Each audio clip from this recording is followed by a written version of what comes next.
Hello दोस्तों, welcome to our YouTube channel study circle 2.0। कैसे हैं दोस्तों आप सभी लोग? आई होप बहुत ही बढ़िया होंगे। चलिए दोस्तों, शुरू करते हैं आज का लेक्चर। और आज हम पढ़ेंगे दोस्तों अपना चैप्टर नंबर 7, जो कि एक नया चैप्टर है। अभी हमने चैप्टर 6 जस्ट फिनिश किया है। अगर आपने नहीं देखा है तो जाकर के देख लीजिएगा। और ये आज का आपका चैप्टर नंबर 7 है, ठीक है। ये भी लगभग आपका 3 से 4 लेक्चर में मैं फिनिश कर दूंगा, ठीक है। ज़्यादा बड़ा ये चैप्टर नहीं है आपका, बट इसके आगे जो चैप्टर आएगा वो काफ़ी बड़ा चैप्टर है, चैप्टर 8। तो चैप्टर 7 है दोस्तों स्पेशल कॉन्क्रीट्स, यानी हमें कुछ कॉन्क्रीट्स के बारे में पढ़ना है, ठीक है। डिफरेंट कंडीशन के बेस पे आपकी कंक्रीट को क्लासीफाई किया है, तो वो हम जानेंगे, ठीक है। और ये आपका लेक्चर नंबर 32 है, ठीक है। ये भी थोड़ा सा ध्यान रखिएगा, ठीक है। लेक्चर्स आप जो है नंबर के हिसाब से ही वॉच किया करिए, क्योंकि मैं नंबर डाल देता हूँ ताकि आपका लेक्चर्स मिस ना हो, ठीक है। ये भी आपको ध्यान रखना है।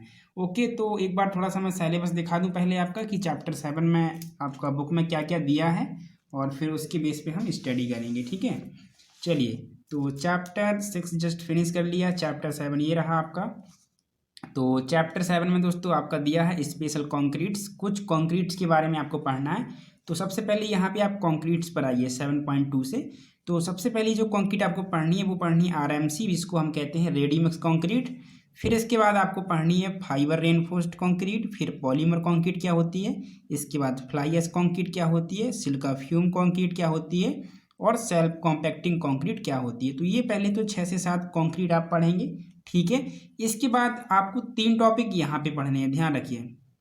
3 टॉपिक आपको यहाँ पे पढ़ने हैं कि कोल्ड वेदरिंग कंक्रीटिंग आप कैसे करेंगे, ठीक है ना, समझ रहे हो। दूसरा आपको पढ़ना है अंडर वाटर कंक्रीटिंग, यानी पानी के अंदर आप कंक्रीटिंग कैसे करोगे, ठीक है। और फिर आपको गर्मी के सीजन में कंक्रीटिंग कैसे करनी है, ये आपको यहाँ पे तीसरा टॉपिक पढ़ना है। ये सारी चीज़ें आपको यहाँ पे पढ़नी रहेंगी, ठीक है। तो 3 टॉपिक ये हो गए और 5 से 6 कंक्रीट ये हो गई। इसके बाद ये चैप्टर फिनिश हो गया, ठीक है। इन 3 टॉपिक में क्या क्या पढ़ना तो आपको यहाँ पे दिया गया है, ठीक है ना। आप पढ़ सकते हो difficulties and precautions before during and after concreting. तो वही है, इनके बारे में ही पढ़ना है कि अगर आप कोल्ड वेदर, मतलब जहाँ सर्दी वाला मौसम चल रहा है, तो वहाँ पे क्या क्या डिफिकल्टीज आप फेस कर सकते हो, या हम कह सकते हैं कौन कौन सी आपको वहाँ पे प्रिकॉशंस जो है बरतनी चाहिए, ठीक है, ड्यूरिंग कंक्रीटिंग, जब आप कंक्रीटिंग कर रहे हो, ठीक है। तो वो हम इनका डिटेलिंग कंटेंट बनाएंगे। एक लेक्चर में इसको फिनिश करेंगे, एक में इसको करेंगे, एक लेक्चर में इसको फिनिश करेंगे, और एक आज के लेक्चर में ये हम नीचे का पूरा टॉपिक फिनिश कर लेंगे, ठीक है। तो ये 3 टॉपिक छोड़ करके आज हम नीचे से शुरू करेंगे, ये जो डिफरेंट टाइप्स की कंक्रीट दिए हैं इनको, ठीक है। तो चलिए मैं इसको रख देता हूँ साइड में, ठीक है। चलिए, तो सिलेबस अब लिए देख लिया होगा, और अब हम स्टार्ट करते हैं अपनी कंक्रीट्स को, कि हमें कौन कौन सी कंक्रीट्स यहाँ पे पढ़नी है, ठीक है। तो आप समझने पे गौर करिएगा, थ्योरी में आपको बता दूंगा, शो भी कर दूंगा, ठीक है। तो आप उससे नोट कर लेना, ठीक है। तो जैसा कि चैप्टर का नेम है आपका स्पेशल कंक्रीट्स, ठीक है ना। तो यहाँ पे स्पेशल कंक्रीट कोई विशेष कंक्रीट्स नहीं है, बस इसका मतलब ये है दोस्तों कि जो आपकी कंक्रीट होती है, जो हमने बेसिकली अभी तक पढ़ी हुई है, ठीक है। सीमेंट कंक्रीट आपकी पढ़ी हुई है, जो कि आपका बाइंडिंग मटेरियल एग्रीगेट और वाटर से मिलकर के बनी होती थी, ठीक है। वो कंक्रीट हमने अभी पढ़ी है। अब उसी को स्पेशल कंक्रीट क्यों कह दिया, तो दोस्तों कंडीशन के बेस पे उसको हमने एक अलग तरीके का कंक्रीट का रूप दे दिया, ठीक है। जैसे हम सर्दियों में अगर कंक्रीटिंग कर रहे हैं तो उसको एक अलग नेम दे दिया, गर्मी में कर रहे हैं तो अलग नेम दे दिया, पानी के अंदर कर रहे हैं तो अलग नाम दे दिया, ठीक है। वो बनी कहाँ पे है उसके बेस पे उसको एक अलग नाम दे दिया, ठीक है। अगर उसमें कोई हमने मटेरियल एक्स्ट्रा यूज कर लिया तो उसको एक अलग नाम दे दिया। तो इसीलिए जो आपकी सिंपल कंक्रीट थी उसको ही हम लोग स्पेशल कंक्रीट बोलने लगे, ठीक है। तो ये मेनली आपका स्पेशल कंक्रीट का मीनिंग है। आई होप सभी को समझ में आ गया, ठीक है। यानी कि कंडीशन के बेस पे जो है हमने कंक्रीट को क्या कर दिया, क्लासीफाई कर दिया, ठीक है। तो वही आपका स्पेशल कंक्रीट है, ठीक है। तो ये आपको थोड़ा सा ध्यान रखना है। हालांकि इसकी डेफिनेशन नहीं पूछेगा आपका कोई कि स्पेशल कंक्रीट होती क्या है, ठीक है। बस आपको समझना है कि अलग अलग कंडीशन के बेस पे हम कंक्रीट किस तरीके से डिजाइन कर रहे हैं, ठीक है, वही आपका स्पेशल कंक्रीट होगा, ठीक है। तो कुछ स्पेशल कंक्रीट यहाँ पे मैंने लिख रखी हैं, आप देख लीजिएगा कौन कौन सी स्पेशल कंक्रीट यहाँ पे दी गई हैं। तो पहली आपको पढ़नी है रेडी मिक्स कंक्रीट, हालांकि मैं अभी सिलेबस में भी बता चुका हूँ। फिर आपको दूसरी पढ़नी है फाइबर रेनफोर्स्ड कंक्रीट, तीसरी पढ़नी है पॉलीमर कंक्रीट, चौथी पढ़नी है सेल्फ कॉम्पैक्टिंग कंक्रीट, और 2 मैंने एक्स्ट्रा यहाँ पे ऐड कर रखी है, हालांकि नॉलेज के लिए आप पढ़ सकते हो या फिर स्किप कर सकते हो, ठीक है। तो मैं इनको लास्ट में ही पढ़ाऊंगा, आप चाहें तो स्किप कर सकते हो, ठीक है। पहला है प्रीकास्ट कंक्रीट और दूसरा है प्री स्ट्रेस कंक्रीट। अभी पढ़ लेंगे तो थोड़ा आगे आपकी काम आएगी, आगे आपको ये पढ़ना ही पड़ेगा। फिर आगे आएगी फ्लाई एश कंक्रीट और फिर आगे है सिलिका फ्यूम कंक्रीट। ठीक है, तो ये आपको कुल मिलाकर के 8 कंक्रीट में बताऊंगा आज के लेक्चर में। ठीक है, और इनकी डेफिनेशन पूछ ली जाती है कभी कभी, तो आपको ध्यान रखनी है। ठीक है, चलिए तो स्टार्ट करते हैं दोस्तों। नंबर 1 आपका क्या दिया है, तो नंबर 1 आपका दिया है रेडी मिक्स कंक्रीट। ठीक है, यानी कि तैयार कंक्रीट, हालांकि इसको हम बोल सकते हैं कि पहले से तैयार की गई कंक्रीट। ठीक है, ये वर्ड ज़्यादा सही रहेगा। ठीक है, तैयार की गई कंक्रीट। ठीक है, पहले से तैयार की गई कंक्रीट, इसका हिंदी नेम ज़्यादा बेस्ट रहेगा। ठीक है, तो रेडी मिक्स कंक्रीट होती क्या है, देखिए बेसिकली आपने कंक्रीट तो सभी ने देखी है, सभी ने बनाई भी होगी या फिर बनते हुए ज़रूर देखी होगी। ठीक है, और जो कंक्रीट आपने देखी होगी, हो सकता है अपने घरों पे बनते हुए देखी हो या किसी कंस्ट्रक्शन साइट पे बनती हुई देखी हो। लेकिन दोस्तों आपको ये भी पता होना चाहिए कि जब कंक्रीट की खपत बहुत ज़्यादा होती है, ठीक है, जब हमें कंक्रीट बहुत अधिक मात्रा में चाहिए होती है, तो कंक्रीट का प्लांट बना लिया जाता है। ठीक है, या आप कह सकते हो कि किसी ऐसी जगह पे जहाँ पे हम कंक्रीट नहीं बना सकते। ठीक है, बहुत आपने देखा होगा कहीं कहीं क्या होता है, बहुत डेंस एरिया रहता है, बहुत घना आबादी वाला क्षेत्र रहता है, जहाँ पे हम क्या कर सकते हैं, कंक्रीट बहुत अधिक मात्रा में नहीं बना सकते। अगर हमको रिक्वायरमेंट है तो फिर हम कंक्रीट को क्या करते हैं, बाहर काफ़ी दूर से प्लांट से लोड करके मंगवा लेते हैं। ठीक है ना, तो जो वो प्लांट पर बनी हुई कंक्रीट होती है आपकी, उसी को हम रेडी मिक्स कंक्रीट कहते हैं। ठीक है, थोड़ा बहुत समझ में आया होगा आपको। ये जो कंक्रीट होती है ये प्लांट पे बनती है। कहाँ पे बनती है दोस्तों, जो प्लांट होते हैं, रेडी मिक्स प्लांट होते हैं, वहाँ पे इस कंक्रीट को तैयार किया जाता है। ठीक है, और फिर जो ट्रक्स होते हैं उनमें लोड करके इनको क्या कर दिया जाता है, साइट पे भेज दिया जाता है, जहाँ पर आपको इसका यूज करना है। ठीक है, समझ रहे हो। और ये तभी करते हैं जब हमारी जो रिक्वायरमेंट है बहुत अधिक है। ठीक है, हमें बहुत अधिक मात्रा में कंक्रीट चाहिए होती है, तो फिर हम क्या करते हैं, ये जो कंक्रीट है वो रेडी मिक्स जो प्लांट होते हैं जहाँ पे ये कंक्रीट बनाई जाती है, वहाँ से हम लोग मंगवा लेते हैं। ठीक है, तो देखा भी होगा बहुत सारे लोगों ने। ठीक है, जो ये कंक्रीट होती है। ठीक है, और रेडी मिक्स प्लांट आपने ना देखे हो तो देखिए, अगर मैं कोशिश करूंगा कि एक इमेज आपका स्क्रीन पे शो कर दूं, अन्यथा आप लोग गूगल सर्च कर सकते हो कि रेडी मिक्स कंक्रीट प्लांट क्या होते हैं, तो आपका पूरा का पूरा बन करके आ जाएगा। ठीक है ना, जैसे गिट्टी के प्लांट होते हैं, आपने देखे होंगे, जहाँ पे आपका गिट्टी वगैरह के बड़े बड़े प्लांट होते हैं, मशीनें लगी होती है। ठीक है ना, स्टोन से तोड़ करके गिट्टी बनती है, फिर गिट्टी से और छोटे आपके पार्टिकल्स टूट टूट करके आते हैं, उसी तरीके से उसी के जैसा दिखने वाला आपका रेडी मिक्स कंक्रीट प्लांट भी होता है। ठीक है, जहाँ से ये कंक्रीट बन करके आपकी आती है। ठीक है, तो समझ में आया आप सभी लोगों को कि रेडी मिक्स कंक्रीट क्या होती है, मतलब पहले से रेडी की गई, पहले से तैयार की गई। ठीक है ना, बनी बनाई हुई कंक्रीट जो हम यहाँ पे लाए हुए हैं। ठीक है, तो इसका डेफिनेशन आप पहले जल्दी से नोट कर लो, फिर हम दूसरा अपना जो कंक्रीट है फाइबर रेनफोर्स्ड कंक्रीट उसको पढ़ लेते हैं। ठीक है, चलिए तो स्टार्ट करते हैं आपकी थ्योरी को पढ़ना। तो चलिए चैप्टर 7 में स्टार्ट करते हैं दोस्तों। पहली आपकी जो थ्योरी है, देखिए ये थोड़ा बहुत थ्योरी लिखी हुई है, हालांकि आप लिखना चाहे तो लिख सकते हो।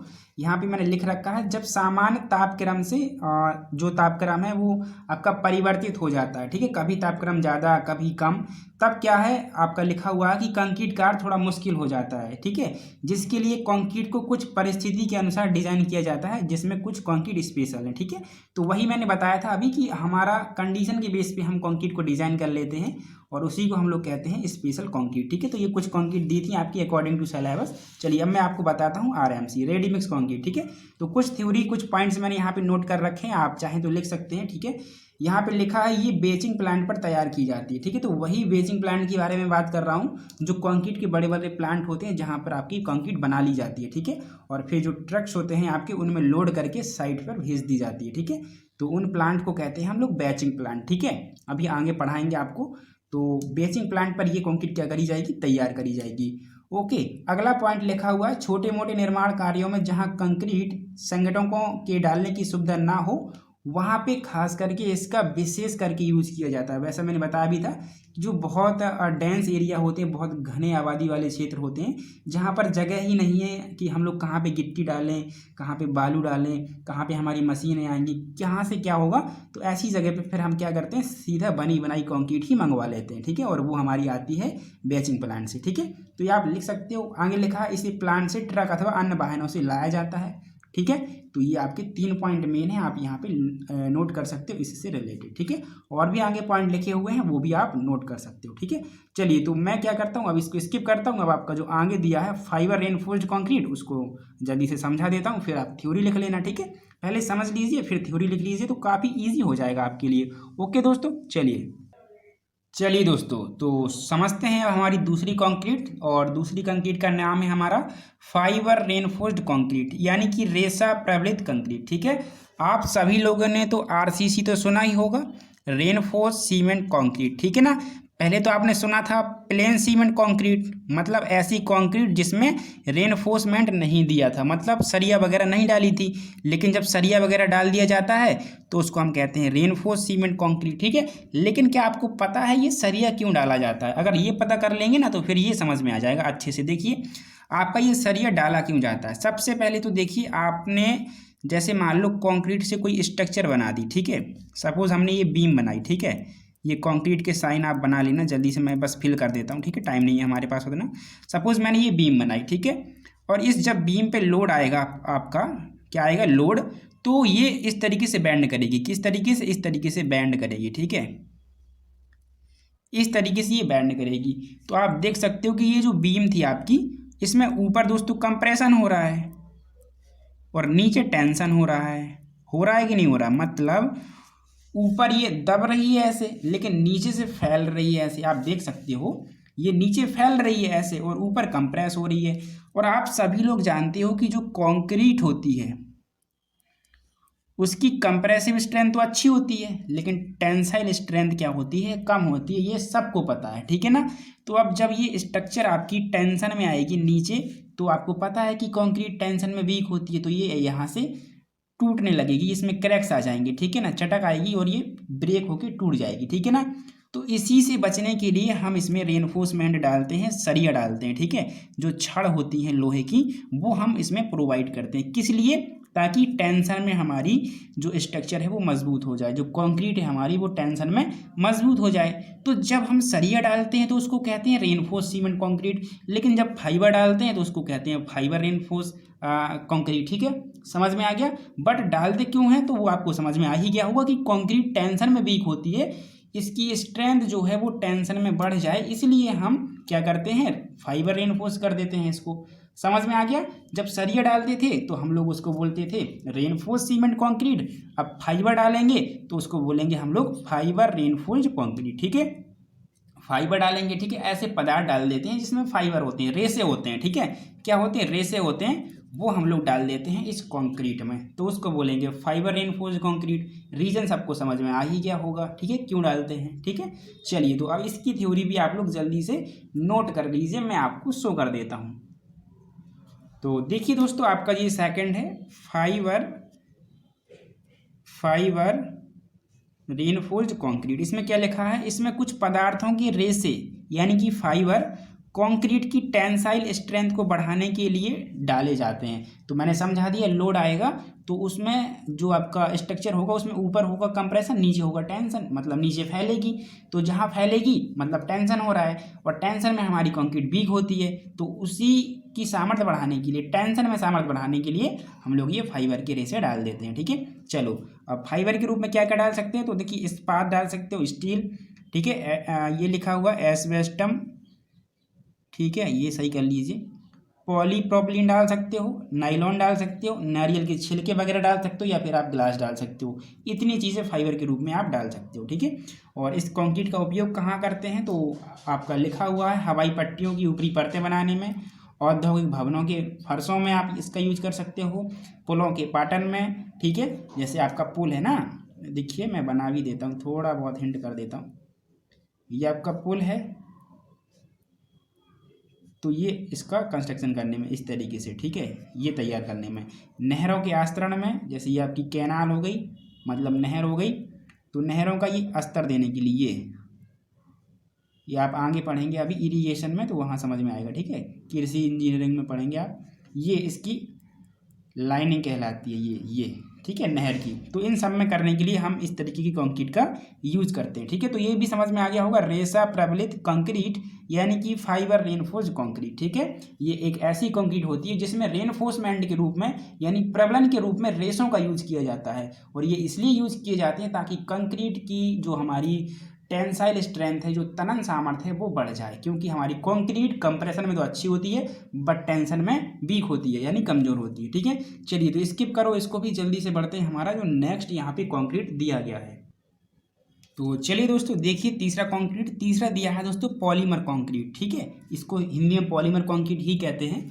तो पॉलीमर कंक्रीट क्या होता है, मतलब जिस कंक्रीट में पॉलीमर का यूज किया गया हो वो कंक्रीट हमारी पॉलीमर कंक्रीट कहलाती है। ये तो डेफिनेशन हो जाएगी, समझ रहे हो। ऐसी कंक्रीट जिसमें पॉलीमर का यूज किया गया हो उसको पॉलीमर समझते हो ना, बहुलक।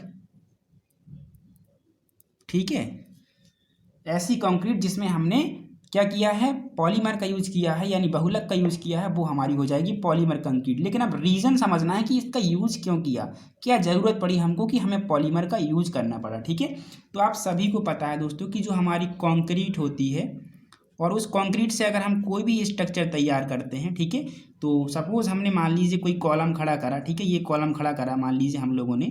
ठीक है, ये हमने कॉलम खड़ा करा। ठीक है, ये हमारा कॉलम है, ये हमने बनाया एक स्तंभ, एक कॉलम किया खड़ा। ठीक है, तो हम क्या करेंगे, ये बना रहे हैं सपोज कंक्रीट से, कंक्रीट से हमने इसको बना दिया। अब बनाते टाइम हम इसका कॉम्पैक्शन करेंगे, अच्छे से वाइब्रेशन करेंगे इसमें वाइब्रेटर की हेल्प से। लेकिन अगर आपको लगता है कि इसके अंदर की जो वाइड्स हैं, मतलब जो रंध्र इसके अंदर हैं, छोटे छोटे जो रंध्र हैं, वायु रंध्र, छोटे छोटे वायु छिद्र हैं, आपको लगता है कि अभी भी बहुत ज़्यादा क्वांटिटी में है और वो क्वांटिटी हो जाएगी आपकी 28%। अगर आपको लगता है कि इसमें जो आपने स्ट्रक्चर बनाई हुई है इसमें वाइड्स हैं, अभी भी छिद्र हैं छोटे छोटे और वो 28% से ज़्यादा हैं, तब आप लोग पॉलीमर कंक्रीट का यूज कर सकते हो। और ये क्यों करते हैं, ये काम कैसे करती है, तो आपको सबको पता है दोस्तों कि जो मोनोमर होता है आपका, जो एक लक होता है, एक लक सबने पढ़ा होगा केमिस्ट्री में, एक लक सब पढ़ के आए हैं फर्स्ट सेमेस्टर में केमिस्ट्री। ठीक है, पॉलीमर चैप्टर। तो आप सबको पता है कि जब मोनोमर बहुत सारे जुड़ जाते हैं, आपके एन मोनोमर अणुएं जुड़ती हैं, तो वो क्या बनाती हैं, पॉलीमर बनाती हैं बहुत अधिक संख्या में। ठीक है, तो हम क्या करते हैं कि इस कंक्रीट में दोस्तों मोनोमर डाल देते हैं। क्या डाल देते हैं, मोनोमर डाल देते हैं, मतलब एक लाख अणुएं डाल देते हैं बहुत सारी, और वो एक लाख अणुएं मिल करके बहुत सारे पॉलीमर बना लेते हैं। ठीक है, और जब हमने डाली थी एक लाख, बन गई बहुत सारी पॉलीमर, तो होगा क्या कि अंदर के वाइट्स आपके फिल हो जाएंगे, भर जाएंगे। ठीक है ना, तो अंदर की जो वाइड्स है वो आपके खत्म हो जाएंगे। तो ये होता है पॉलीमर कंक्रीट का काम।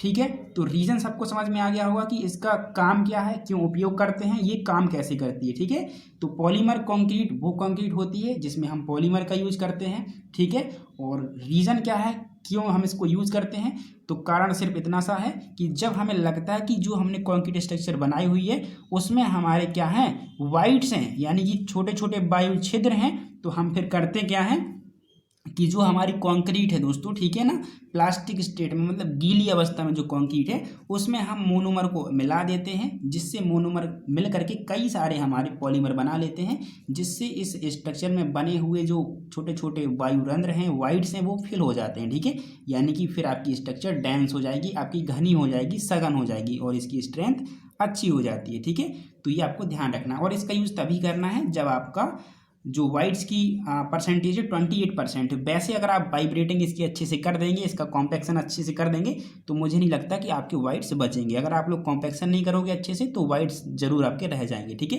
तो ये आपको ध्यान में रखना है। चलिए, तो मैंने यहाँ पे लिख रखा है आपका पॉलीमर कंक्रीट की डेफिनेशन, जल्दी से आप इसको थोड़ा सा लिख लीजिएगा। ठीक है, तो पॉलीमर कंक्रीट में लिखा है कि जब प्लेन सीमेंट कंक्रीट में रंध्रों की संख्या उचित कॉम्पैक्शन व वाइब्रेशन के बाद भी 28% से ज़्यादा हो। समझ रहे हो कहने का मतलब, जो आपने प्लेन सीमेंट कंक्रीट बनाई हुई है, मतलब बिना सरिया डाले हुए, और उसमें आपको लगता है कि ये जो कंक्रीट है हमने इसका कॉम्पैक्शन भी कर दिया, वाइब्रेटर भी इस पर चला दिया, लेकिन फिर भी इसके वाइड्स जो हैं 28% से ज़्यादा हैं, तब हम क्या करते हैं, एक लाख अणुओं को क्या कर देते हैं, इसमें डाल देते हैं, ऐड कर देते हैं, जो बहुलीकृत हो करके, ठीक है, क्या बना लेते हैं, पॉलीमर कंक्रीट बना लेते हैं। और इससे होता क्या है कि जो इसके वाइड्स थे, इसमें जो 28% से ज़्यादा वाइड्स से छोटे छोटे छिद्र थे, वो फिल हो जाते हैं और इसका स्ट्रेंथ बढ़ जाता है। स्ट्रेंथ क्यों बढ़ जाता है, क्योंकि ये वाइड्स फिल हो जाएंगे, कंक्रीट काफ़ी सघन हो जाएगी, तो आपका ये स्ट्रेंथ बढ़ जाएगा। ठीक है, चलिए, ये पॉलीमर कंक्रीट आपका फिनिश हुआ। अब तीसरा है दोस्तों सेल्फ कॉम्पैक्टिंग कंक्रीट। ठीक है, तो ये क्या है, इसको समझने पे गौर करिएगा, क्योंकि इसकी थ्योरी मेरे पास नहीं है, तो मैं इसका केवल आपका समझा देता हूँ। ठीक है, सेल्फ कॉम्पैक्टिंग कंक्रीट होती क्या है, तो उसके नाम से ही पता चल रहा है, सेल्फ मतलब खुद से, कॉम्पैक्ट मतलब कॉम्पैक्ट होने वाली, और कंक्रीट मतलब कंक्रीट, ऐसी कंक्रीट जो खुद से कॉम्पैक्ट हो जाए, सेल्फ कॉम्पैक्ट हो जाए, ठीक है ना, खुद से, हमें वाइब्रेशन ना करना पड़े, हमें वाइब्रेटर ना चलाना पड़े, ऐसी कंक्रीट हमारी क्या कहलाती है, सेल्फ कॉम्पैक्टिंग कंक्रीट कहलाती है, ठीक है ना। चलिए अब इसमें एक चीज़ आप लोग समझिएगा कि ये सेल्फ कॉम्पैक्टिंग कंक्रीट बनेगी कैसे। तो दोस्तों इसमें सीधी सी बात है कि आपका जो सीमेंट में वाटर सीमेंट रेशियो जो है आपका, ये थोड़ा सा बढ़ा दीजिए आप लोग, ठीक है ना। जो कंक्रीट है उसमें थोड़ा सा वाटर की जो परसेंटेज है हल्का सा बढ़ा दीजिएगा, तो जो कंक्रीट रहेगी वो आपकी ढीली ज़्यादा रहेगी, ठीक है ना, प्लास्टिक स्टेट में ज़्यादा रहेगी। तो आप कोई भी स्ट्रक्चर जब बनाओगे ना और उसमें डालोगे, अब चूंकि ये काफ़ी ज़्यादा ढीली है तो ये अपने आप कॉम्पैक्ट होती जाती है, आपको इसको कॉम्पैक्ट करने की ज़रूरत नहीं रहती है, ठीक है, यानी इस पर वाइब्रेटर चलाने की ज़रूरत नहीं रहती है, खुद से कॉम्पैक्ट होती जाती है। तो ऐसी कंक्रीट को हम कहते हैं सेल्फ कॉम्पैक्टिंग कंक्रीट, ठीक है। अब इसका यूज़ हम कहाँ करेंगे, तो ऐसी जगह पे करेंगे जहाँ पे हम वाइब्रेटर नहीं चला सकते, ठीक है, या चलाना काफ़ी मुश्किल हो जाता है, तो ऐसी जगह पे सेल्फ कॉम्पैक्टिंग कंक्रीट का यूज़ किया जाता है। ये बनाते कैसे हैं, तो थोड़ा सा हम लोग जो वाटर की परसेंटेज है वो बढ़ा देते हैं, जिससे ये हमारी काफ़ी ज़्यादा ढीली अवस्था में हो जाती है, और ये जब हम लोग यूज़ करते हैं तो ये सेल्फ ही कॉम्पैक्ट होती जाती है, ठीक है। आप देखना कोई गाढ़ी चीज़ लेना हल्का सा, ठीक है, और कोई ढीली चीज़ लेना, तो आप जो ढीली चीज़ लिए हुए हो उसको आप कहीं भी डालोगे वो ईजिली हर जगह पहुंचती जाएगी, ठीक है ना, अपने आप बहती हुई चली जाएगी, ठीक है। तो वही इस कंक्रीट का भी हाल होता है, ठीक है, ये भी हर जगह बहती हुई चली जाती है। आपने जो फार्माबंदी कर रखी है या जो भी आपने यहाँ पे कह सकते हैं कर रखा है, वो सारी चीज़ें उसमें आपका जो ये कंक्रीट है आराम से चला जाएगा अंदर तक, ठीक है। तो ये होता है सेल्फ कॉम्पैक्टिंग कंक्रीट, मतलब इसको हमें कॉम्पैक्ट नहीं करना पड़ेगा ऊपर से, ठीक है। तो ये आपका हो गया। चलिए इसको आप लिख लेना दोस्तों, ठीक है, मैंने बता दिया आपका, इसकी मेरे पास थ्योरी नहीं है, ठीक है, ना ही मैंने इसका थ्योरी लिखा हुआ है, तो आप इसको थोड़ा सा गौर करिएगा, ठीक है, समझने पर गौर करिएगा। चलिए अब आगे बढ़ते हैं। चलिए अगली कंक्रीट है दोस्तों फ्लाई एश कंक्रीट, और अगला है सिलिका फ्यूम कंक्रीट। इनका भी थ्योरी मेरे पास नहीं है, इनको भी आपको समझना है, ठीक है, गौर करिए थोड़ा सा समझने पे। चलिए तो पहला है फ्लाई एश कंक्रीट। तो फ्लाई एश कंक्रीट क्या होगा, ऐसी कंक्रीट जिसमें हमने फ्लाई एश का यूज किया है। अगर हम फ्लाई एश का यूज़ कर लेते हैं कंक्रीट में तो वो कहलाएगी फ्लाई एश कंक्रीट, ठीक है। तो ये तो लिख लीजिए आप लोग कि जब हम कंक्रीट में फ्लाई एश का यूज़ करते हैं तो उसको हम लोग धूप भस्म होता है, इसका हिंदी में नेम, ये भी लिख लेना आप लोग, ठीक है। तो ऐसी कंक्रीट जिसमें हम लोग फ्लाई एश का यूज़ करते हैं वो हमारा फ्लाई एश कंक्रीट कहलाती है। अब क्या ज़रूरत पड़ती है कि हम फ्लाई एश उसमें यूज करते हैं कंक्रीट में, ठीक है।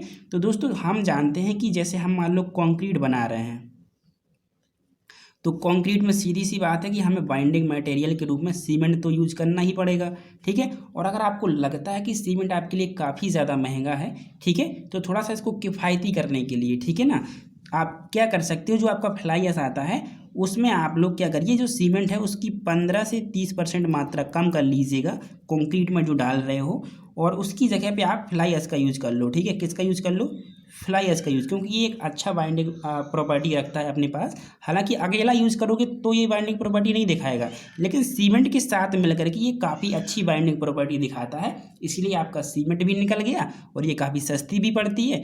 तो आप इसको यूज़ कर सकते हो सीमेंट की जगह पे, इसकी 15 से 30% क्वांटिटी निकाल लो आप सीमेंट की जगह से और ये डाल दो उसकी जगह पे और बना लो कंक्रीट, ठीक है। तो आपके लिए काफ़ी सस्ती पड़ जाएगी ये। तो ये होती है आपकी फ्लाई एश कंक्रीट, ठीक है। आप आई होप सबको समझ में आ गया होगा, ठीक है। फ्लाई एश कंक्रीट ऐसी कंक्रीट जिसमें हम लोग कंक्रीट में फ्लाई एश का यूज़ करते हैं, सीमेंट का जो है हम लोग 15 से 30% निकाल करके उसकी जगह पे फ्लाई एश का यूज़ करते हैं, ताकि जो कंक्रीट है वो हमारे लिए काफ़ी सस्ती किफ़ायती हो जाए। ओके चलिए अगला है दोस्तों सिलिका फ्यूम कंक्रीट। तो सिलिका फ्यूम कंक्रीट भी आपकी वही कंक्रीट हो जाएगी जिसमें हम सिलिका फ्यूम का यूज़ करेंगे, ठीक है। ये दोस्तों हाई पोज़ोलानिक मटेरियल होता है आपका, जो कि पाउडर के फॉर्म में मिलता है, तो इसको हम कंक्रीट में डाल देते हैं, ठीक है। सो इससे बनी हुई कंक्रीट हमारी जो हो जाएगी सिलिका फ्यूम कंक्रीट, ओके, ये आपको समझना है। और आगे अगर हम बात करें कि मतलब हम सिलिका फ्यूम क्यों डालते हैं कंक्रीट में, तो ये हम इसलिए डालते हैं दोस्तों क्योंकि ये जो है कंक्रीट की मैकेनिकल प्रॉपर्टीज़ को डेवलप करता है, साथ ही साथ जो कंक्रीट रहेगी आपकी उसकी ड्यूरेबिलिटी भी बढ़ा देता है, मतलब ये लॉन्ग टाइम तक आपकी ड्यूरेबल रहेगी, लंबे समय तक चलेगी, ठीक है। तो ये सिलिका फ्यूम कंक्रीट रहती है, सभी को समझ में आ गया होगा। देखिए जो बातें बोली हैं वही आपको लिखना है दोस्तों, और अलग से कुछ भी नहीं लिखना है इन सब में, ठीक है ना। ना ही ये देखिए आपका बुक में मिलेगा, अगर आप सोचने की कोशिश करें कि बुक में मिल जाएगा, तो ये बुक में भी नहीं मिलेगी दोनों डेफिनेशन। हालांकि सिलेबस में दी थी तो मैंने इनके बारे में थोड़ा बहुत बता दिया, ठीक है। सिलिका फ्यूम कंक्रीट ऐसी कंक्रीट जिसमें सिलिका फ्यूम का यूज किया जाता है, वो आपका सिलिका फ्यूम कंक्रीट कहलाती है। सिलिका फ्यूम एक हाई पोजोलॉनिक मटेरियल होता है जो कि पाउडर के फॉर्म में पाया जाता है। इसको हम लोग कंक्रीट में मिला देते हैं जिससे हमारा सिलिका फ्यूम कंक्रीट बन जाता है। इसको कंक्रीट में मिलाने का प्रमुख जो कारण है वो ये है कि ये जो है कंक्रीट की मैकेनिकल प्रॉपर्टीज़ और साथ ही साथ इसकी ड्यूरेबिलिटी को बढ़ा देता है, ठीक है। चलिए ये लिख लीजिए, अब मेरे पास थ्योरी नहीं है, जो मैंने पढ़ा हुआ था वो मैंने आपको बता दिया, ठीक है। चलिए तो आई होप सभी लोगों को समझ में आ गया होगा। चलिए अब दोस्तों समझते हैं प्रीकास्ट कंक्रीट और प्री स्ट्रेस कंक्रीट, ठीक है। तो प्रीकास्ट कंक्रीट क्या होता है, तो प्रीकास्ट कंक्रीट देखिए आपके सिलेबस में तो नहीं था, लेकिन थोड़ा बहुत मैं इनके बारे में बता देता हूँ, ठीक है। तो आपने दोस्तों प्रीकास्ट कंक्रीट से बनी हुई स्ट्रक्चर्स तो बहुत देखी होगी। आपने कभी भी देखिए सीमेंट कंक्रीट की आपने टंकियाँ खरीदी हों, या हम कह सकते हैं, चलिए एक चीज़ तो आपने देखी होगी, जो दोस्तों आपके बिजली के खंभे आते हैं, खास करके गाँव में अगर आप लोगों ने देखे हों, बिजली के जो खंभे आप लोगों ने देखे हों, बिजली के खंभे सभी ने देखे हैं, जो आपकी सीमेंट कंक्रीट से बन करके आते हैं पहले ही लैब वगैरह से, वो आपका प्री स्ट्रेस कंक्रीट होता है, ठीक है। समझ रहे हो, मैं एग्जांपल भी आपको दे दिया। बिजली के खंभे आप सभी लोगों ने गांव में देखे होंगे, लगे होते हैं, हालांकि शहर में तो आजकल लोहे वाले चलने लगे हैं, ठीक है। तो जो बिजली के खंभे आते हैं ना, गाँव में देखे होंगे आपने लगे, वाइट कलर के, तो वो आपका प्री स्ट्रेस कंक्रीट ही होता है, ठीक है। उसको हम लोग पहले ही लेबोरेटरी में तैयार कर लेंगे और उससे बनाएंगे बहुत सारी संरचनाएं, ठीक है ना। जैसे बिजली के खंभे हो गए, पानी की छोटी छोटी टंकियां हो गई, गुलदस्ते वगैरह हो गए, ये सब आपका प्रीकास्ट कंक्रीट में आ जाता है, ठीक है। चलिए अब हम समझते हैं प्री स्ट्रेस कंक्रीट। तो प्री स्ट्रेस का मतलब यहाँ पे हो गया पहले से, ठीक है, और स्ट्रेस कंक्रीट मतलब स्ट्रेस उत्पन्न कर देना। ये यहाँ पे इसका, एक सेकंड मैसेज आ रहा है यार बीच में। चलिए दोस्तों, प्री स्ट्रेस कंक्रीट का मतलब ये है कि हमने कंक्रीट में पहले से स्ट्रेस डेवलप कर दिया है, ठीक है, यानी प्रतिबल उत्पन्न कर दिया है। अब ये उत्पन्न कैसे करते हैं, तो देखिए जो भी स्ट्रक्चर हम बनाते हैं प्री स्ट्रेस, उनमें सबसे पहले करते क्या है दोस्तों, कि पतले पतले जो हमारे स्टील्स वायर होते हैं उनको हम लोग यहाँ पे डाल देते हैं, जिसको टेंडन कहा जाता है, और इनको जैक की सहायता से खींचा जाता है। जो जैक होते हैं इनको खींचा जाता है इस तरीके से, इसको यहाँ खींचेंगे, इस पे जैक लगा के यहाँ खींचेंगे, इस पे जैक लगा के यहाँ खींचेंगे, और जब खींचेंगे तो इन पे क्या आ जाएगा, टेंसाइल फोर्स लगेगा, ठीक है। जब आप किसी चीज़ को बाहर की ओर खींचते हो तो उस पर कौन सा फोर्स लगता है, टेंसाइल फोर्स लगता है, ठीक है। तो आपने टेंसाइल फोर्स लगा दिया, और अब जो कंक्रीट आप लाओगे वो इसमें फिल कर दोगे। कंक्रीट आपने क्या करी, इसमें फिल कर दी। अब जब फिल कर दोगे, ये सेट हो जाएगी, तो इसको यहाँ से कट कर दोगे, इन वायर को यहाँ से कट करा, इसको यहाँ से कट करा, इसको यहाँ से कट करा, इसको यहाँ से कट करा। अब चूंकि हमने क्या करा था, कंक्रीट के सेट होने से पहले इन वायर्स को बाहर की ओर खींचा था, तो इनमें काफ़ी टेंशन होगा ऐसे बाहर की ओर, और सेट होने के बाद जब आप इनको काट दोगे ऐसे, तो फिर ये क्या करेंगे, इस स्ट्रक्चर को अंदर की ओर दबाए रखेंगे। मतलब कि क्या करेंगे, अंदर की ओर दबाए रखेंगे, जिससे इनमें क्या हो जाएगा, आपका टेंसाइल स्ट्रेस उत्पन्न होगा अंदर की ओर ऐसे, ठीक है ना, समझ रहे हो। तो इसीलिए हम लोग जो है ये यहाँ पे काम हम लोग करते हैं। जो प्री स्ट्रेस कंक्रीट हमारी होती है उसमें हम पहले से ही स्ट्रेस डेवलप कर देते हैं, ठीक है। जो ये हम लोग टेंडन्स यूज करते हैं, ये जो मेनली वायर होते हैं आपके, ठीक है, लोहे के, उनका हम यहाँ पे यूज करते हैं, ठीक है। तो ये प्री स्ट्रेस कंक्रीट होती है, मतलब जिसमें हमने पहले से ही स्ट्रेस डेवलप कर दिया है। और प्री कास्ट कंक्रीट वही है आपका कि जो हमने लेबोरेटरी में पहले से बना रखा है, और उससे हम लोग जो है स्ट्रक्चर्स बना करके लाते हैं। जैसे बिजली के खंभे मैंने बता दिया, आपकी टंकियाँ होंगी पानी की, बड़े बड़े गुलदस्ते हो गए, ये सब चीज़ें आपकी प्री स्ट्रेस कंक्रीट होती है, ठीक है। आपने देखा होगा पानी के पाइप आते हैं, ठीक है, जो आपकी ग्राउंड में फिटिंग वगैरह चलती है, तो आपने देखे होंगे वो भी आपके सीमेंट कंक्रीट के पाइप वगैरह आते हैं, ठीक है। तो ये देखिए 7 से 8 हमारी कंक्रीट थी, जो कि मैंने आपको बता दिया। हालांकि मेरे पास शायद थ्योरी है, एक सेकंड दोस्तों,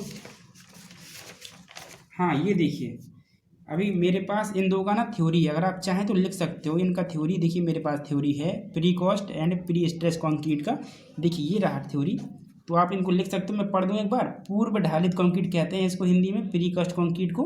तो इसमें लिखा है, ये अन्य कंक्रीट की भांति फैक्ट्री में बनाई जाती है तथा इससे ऐसे अवयव बनाए जाते हैं जो सामान्य माप के होते हैं, मतलब छोटे साइज के, तथा जिन्हें डिलीवरी करते समय यानी ले जाने या फिर लाने में दिक्कत ना हो, ठीक है। और बोला है प्री स्ट्रेस कंक्रीट से अवयव फैक्ट्री में ही तैयार कर लिए जाते हैं। कुछ प्रमुख अवयव जैसे cement concrete block, sunshade, beam, विद्युत के खंभे, पुलों के पाइप, सीमा पत्थर, छोटी भंडारण टंकियाँ, ये सब आपकी प्री कॉस्ट कंक्रीट से ही बन करके आते हैं। आगे लिखा है पूर्व प्रबलित कंक्रीट क्या होती है, मतलब प्री स्ट्रेच कंक्रीट। तो इसमें लिखा है इस कंक्रीट में निर्माण से पहले हाई टेंसाइल स्ट्रेंथ वाले स्टील के तारों को मशीन द्वारा खींचकर टेंशन उत्पन्न करते हैं, जैसा कि मैंने बताया था अभी। इसके बाद कंक्रीट सेट होने के बाद ये टेंडेंस कंक्रीट में जकड़ जाते हैं और अपनी प्रारंभिक अवस्था में आने का प्रयास करते हैं। बिल्कुल करेंगे। आपने बताइए पहले खींच दिया और फिर काट दिया तो ये अंदर को ही तो दबाएंगे, अपनी जो पहली वाली अवस्था थी, प्रारंभिक अवस्था थी, उसी में तो आने का प्रयास करेंगे ये। ठीक है, तो वही यहाँ पे लिखा हुआ है। फिर लिखा है जिससे कंक्रीट में संपीड़न प्रतिबल उपजते हैं जो अवयव पर बाहरी भार पड़ने से उपजे तनन प्रतिबल को खत्म कर देते हैं। बिल्कुल सही बात है। और बोला है इसका प्रयोग लंबे पाटों में, डाटों में, पाइप टैंकों में इसका जो है उपयोग किया जाता है। ठीक है, लंबे पाटों का मतलब ये है कि कहीं हमने कोई ऐसी स्ट्रक्चर यूज की है जिसका पाटन काफ़ी ज़्यादा है। ठीक है, ये पाटन मान लीजिए, ये पाटन काफ़ी ज़्यादा है। ठीक है, ये आप देखिए काफ़ी ज़्यादा लेंथ है यहाँ पे। चलिए दोस्तों, तो वीडियो एंड करते हैं यहीं पे। आप सबको समझ में आ गया होगा। ठीक है, थोड़ा सा नॉइज़ आ रहा है बैकग्राउंड से, आप समझ ही सकते हो। ठीक है, तो बेसिकली जो समझाना था वो मैं आपको बता चुका हूँ। ठीक है, थ्योरी भी मैं दिखा चुका हूँ, तो वो भी आपने नोट कर ली होगी। और ये जो आपकी प्रॉपर कह सकते हैं कंक्रीट थी, ठीक है, कुछ स्पेशल कंक्रीट, वो भी हमने फिर फिनिश कर ली दोस्तों। अब हमारा 3 टॉपिक बचा है, अंडर वाटर, कोल्ड वेदरिंग और हॉट वेदरिंग। तो ये हम एक एक लेक्चर में फिनिश कर लेंगे। ओके, चलिए तो फिर मिलते हैं बहुत जल्द नेक्स्ट लेक्चर में। Thank you and thanks for watching.